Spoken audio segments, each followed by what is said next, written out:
Hello and welcome to day 12 of Lifebook's 30-Day Challenge. It's great to have you here with me today. I think it's going to be an amazing day as we explore the category we started yesterday, which is your spiritual life. This is a super deep, powerful category, and today I think we've got a moving exercise that's really going to light you up as a human being and help you make some serious progress in this category.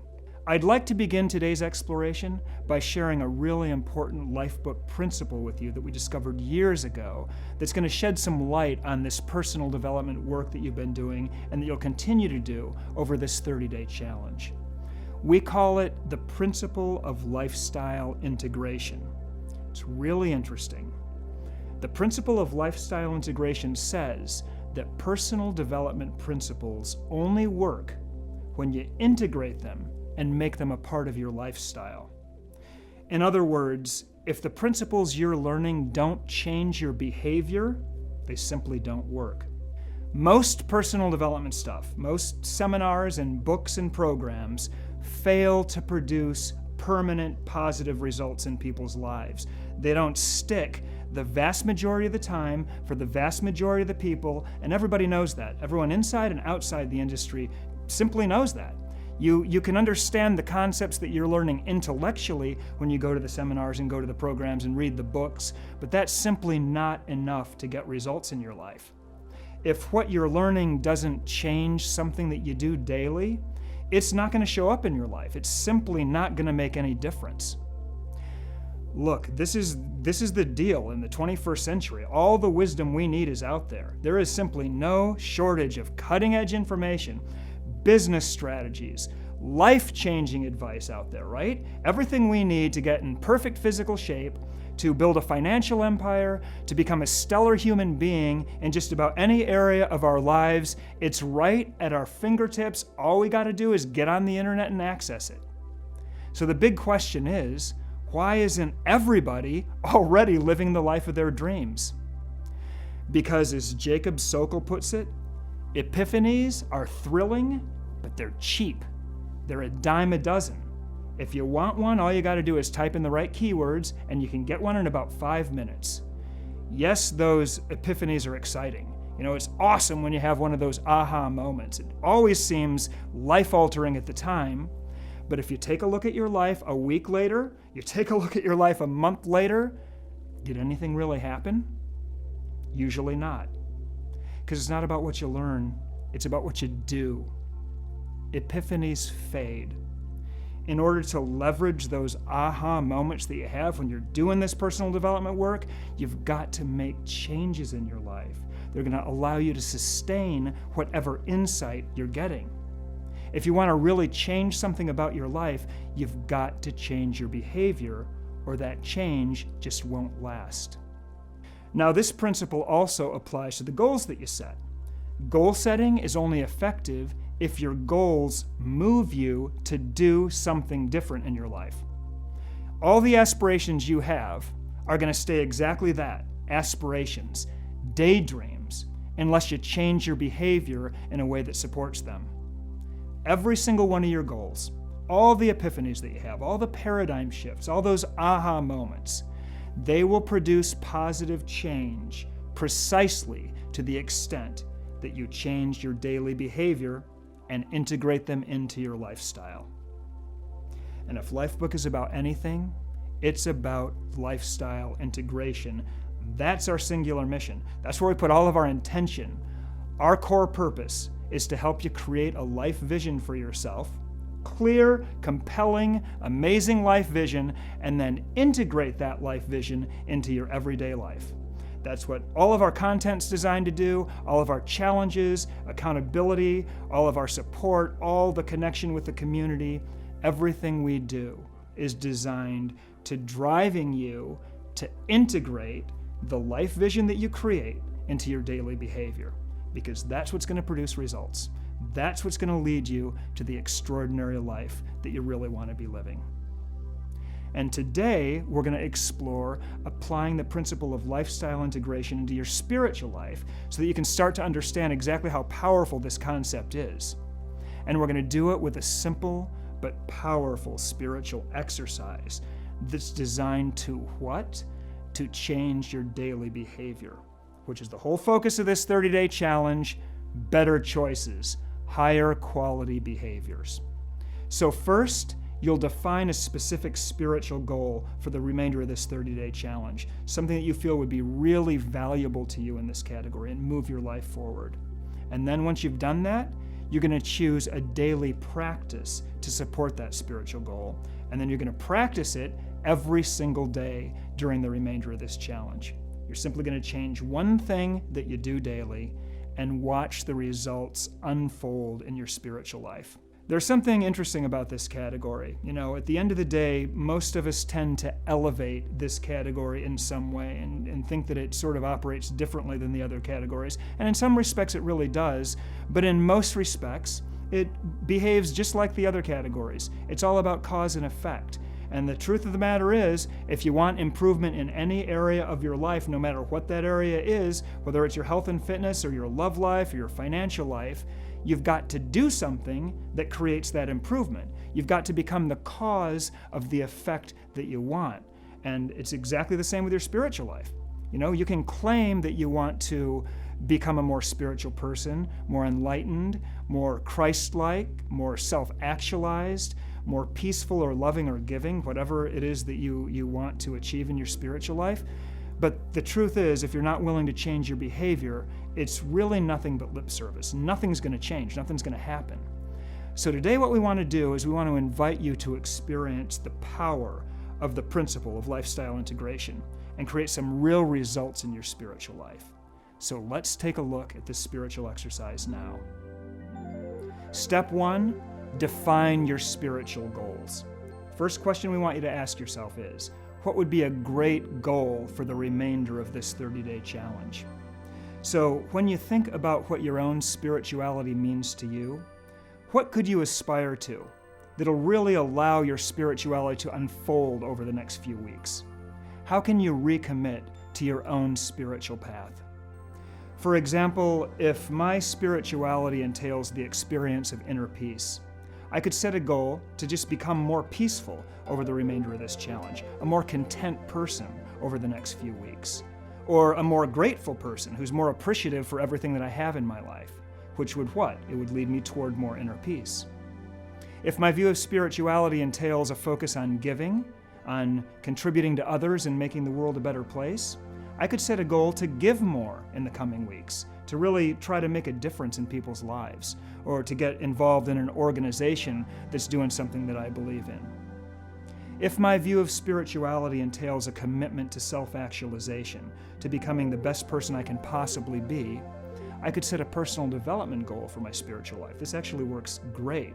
I could identify some character traits that I want to cultivate within myself that would literally help me become a better person. Maybe I need more compassion in my life. Maybe I need to forgive someone and to heal a relationship, or to forgive myself. Maybe I need to cultivate more self-discipline as part of my spiritual journey. So the question is, what goal could I set that would help me become a better, more self-actualized person over the remainder of this challenge? Try to identify your highest spiritual leverage point here. What goal could you set that would just really move your life forward in this category? So after you've set your spiritual goal, the next thing that we want you to do is we want you to choose a daily practice that will support that goal, and then practice it every single day during the remainder of this challenge. And that's where the power of this exercise really kicks in. Ask yourself, what behavior could I integrate into my life to ensure that my spiritual aspiration that I've identified becomes a reality? Because if you want to create changes that stick in the spiritual category, or any other category for that matter, this is the way to do it. You've got to change something that you do daily. So what I'm going to do here is I'm going to share a powerful list of spiritual disciplines and practices from the Lifebook community that we've collected over the years that are going to support just about any goal that you could set in this category. And I'd like you to either choose a practice from this list, or of course you can feel free to come up with your own practice. So here are some great spiritual practices submitted to us by Lifebook members over the years. You could choose the spiritual practice of forgiveness.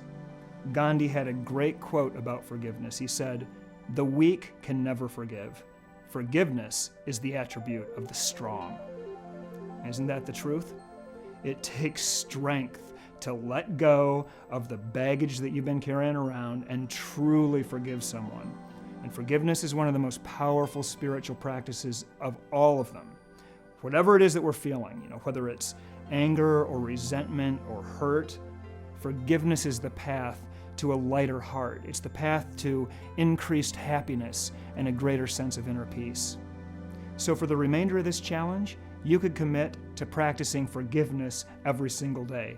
Just spend a small amount of time, quality time with yourself every morning, just a minute or two, and quiet your mind, scan your emotional state for pockets of negativity.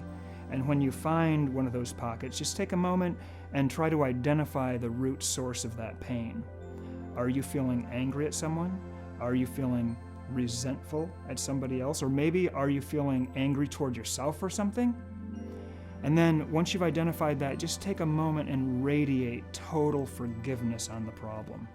And odds are it's going to completely melt away, or at least start to melt away. The spiritual practice of forgiveness is amazingly powerful. It can totally change your life. You could choose the spiritual practice of meditation for the remainder of this 30-day challenge. The great poet Rumi said, "The quieter you become, the more you're able to hear." See, our minds, which are our primary tools of survival, they're programmed to constantly be active. They're always looking forward. They're always questioning, always sort of planning the next step or anticipating this or that. This is how we stay alive. Very, very valuable. But oftentimes, as Buddha put it, our minds can be like drunken monkeys jumping from tree to tree, chattering incessantly and redundantly.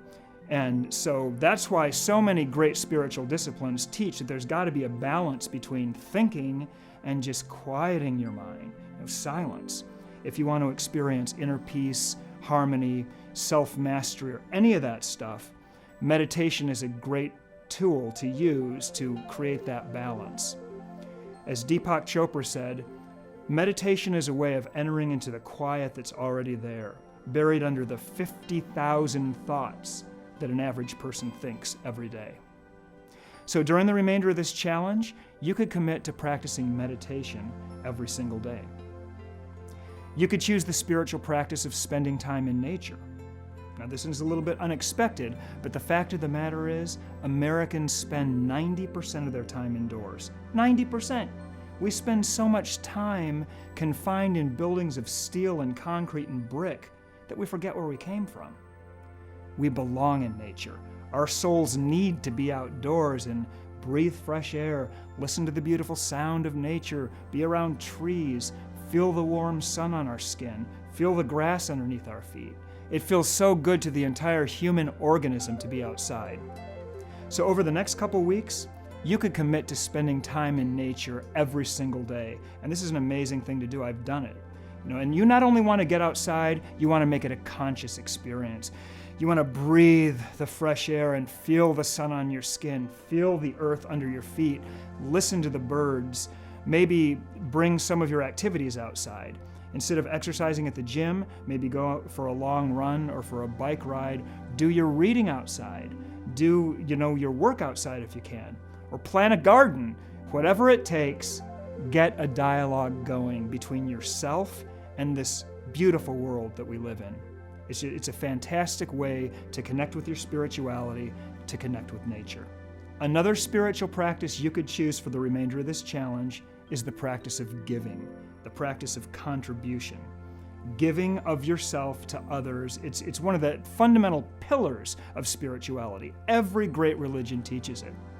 And it's every bit as beneficial to you as the giver as it is to the receiver. There's just a huge payoff for caring about and for giving to others. And we can often be a little bit blind to that payoff if we're totally consumed with ourselves and our own lives.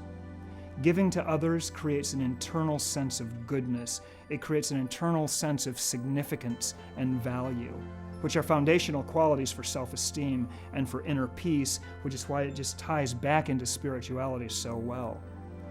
every time you interact with someone, you have the opportunity to give some kind of value to that person, whether it's you're giving a thing, money, a gesture, a kind word.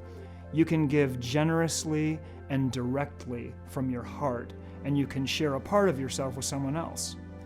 And as the joy of giving flows out of you, new riches always flow in. New riches always fill your life. St. Anthony said, "The more you give, the more you have. The more water you draw, the more abundant is its flow." So you could commit to giving to others every single day through the end of this challenge. And just think about what that would do for your life. It would be amazing. Another spiritual practice you could choose for the remainder of this challenge is the practice of self-acceptance, one of the most powerful practices of any kind.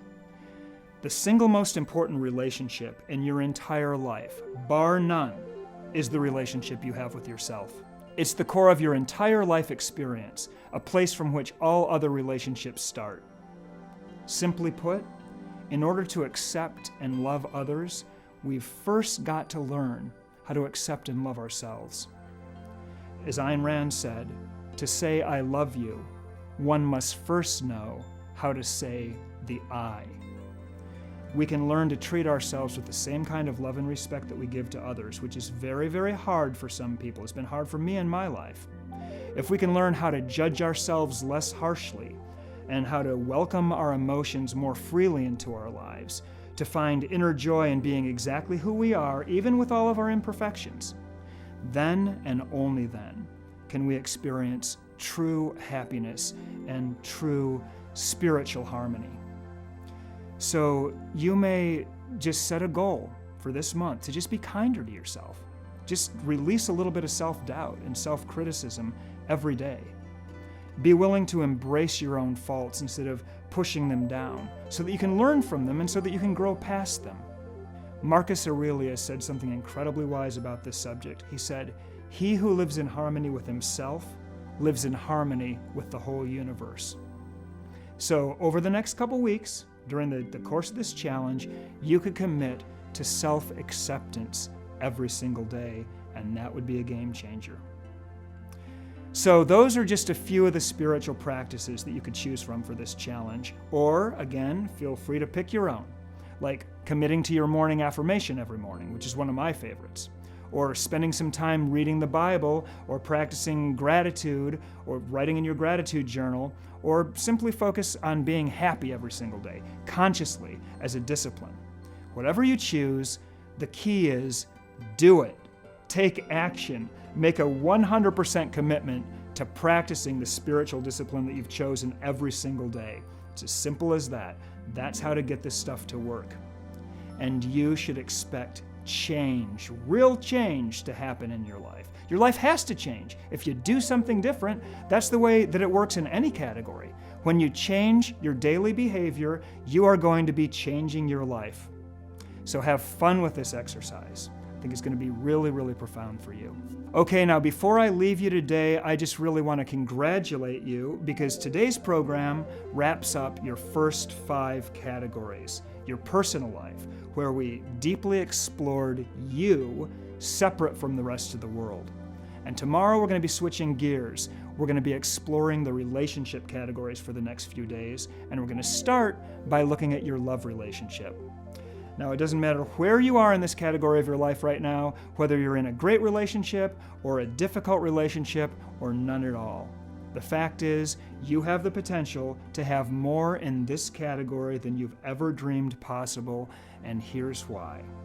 Because your personal life is the foundation of a great relationship. It's literally half the game, and that's a game that you're already winning. You obviously have the courage to look deeply at yourself and your personal life and to work on yourself, or you wouldn't even be here.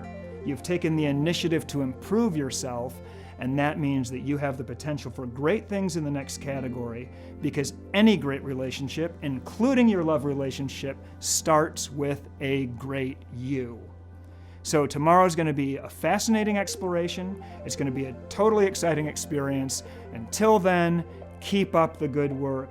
Do your spiritual exercise. Make that commitment to your spiritual practice. And I'll see you tomorrow where we're going to explore the love relationship category together.